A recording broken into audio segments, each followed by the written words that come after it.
Mikrofonların arasında kayboluyorsun. Evet, kıymetli basın mensubu arkadaşlarım. Bugün burada mesleki ve teknik eğitim yoluyla sosyal ve ekonomik uyum projesi, kısaca SEUP olarak adlandırdığımız 5-7 Haziran 2024 tarihleri arasında Şanlıurfa Fuar Merkezi'nde düzenleyeceğimiz bir mesleki eğitim fuarımız. Sayın Valimiz Hasan Şıldak, Milli Eğitim Bakanlığı yetkililerimiz, diğer sektör temsilcileri ve okullarımızın katılımıyla bir fuar düzenleyeceğiz. Yaklaşık 100 işletme, iş adamı fuarımızda olacak. 60 okulumuz fuara katılım sağlayacak.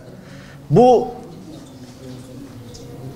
ülkemizin, yani Türkiye'nin Milli Eğitim Bakanlığı'nın 2024-28 stratejik planı çerçevesinde odak noktasında mesleki eğitim olacak. Mesleki eğitimde kalitenin arttırılması, teknoloji ile uyumlu bir öğrenme ortamının sağlanmasıdır. Bu dönemde mesleki teknikleri güçlendirmesi, öğrencilere yalnızca teorik bilgilerin sunmanın yanında ötesinde pratik ve uygulamalı beceriler kazandırarak iş dünyasını hazırlamak ve Türkiye'nin ekonomik kalkınmasını güçlendirmek olarak belirlenmiştir.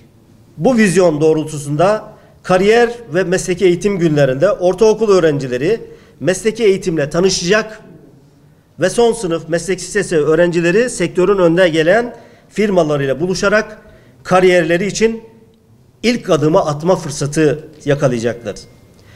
8. sınıflarımız mesleki eğitimle tanışıyor. Değerli arkadaşlar, burada Türkiye'de şu anda 10 ilde pilot uygulama yapılacak. 8. sınıflarımızın zanaat atölyeleri diye tanımladığımız bu atölyelerde kurs alacaklar yaz boyunca. Önümüzdeki yıllarda Şanlıurfa'da bu Türkiye'deki bu projenin uygulanacağı pilot illerden bir tanesi. Önümüzdeki günlerde bununla da ilgili çalışmalar devam edecek.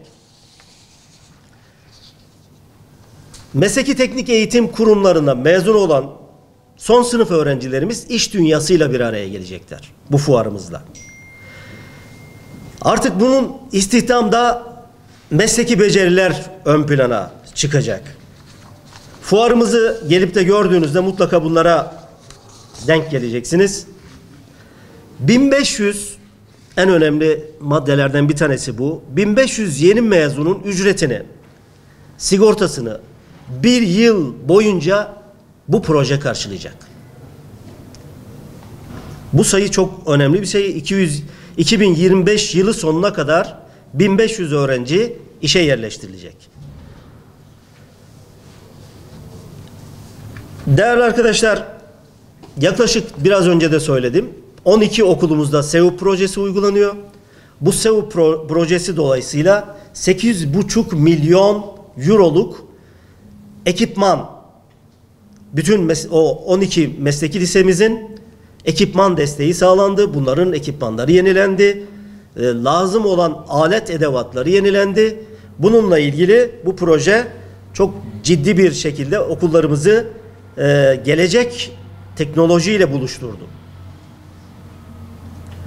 Bu projeyle tüm Türkiye'de mesleki eğitime 125 milyon avro destek sağlanmakta.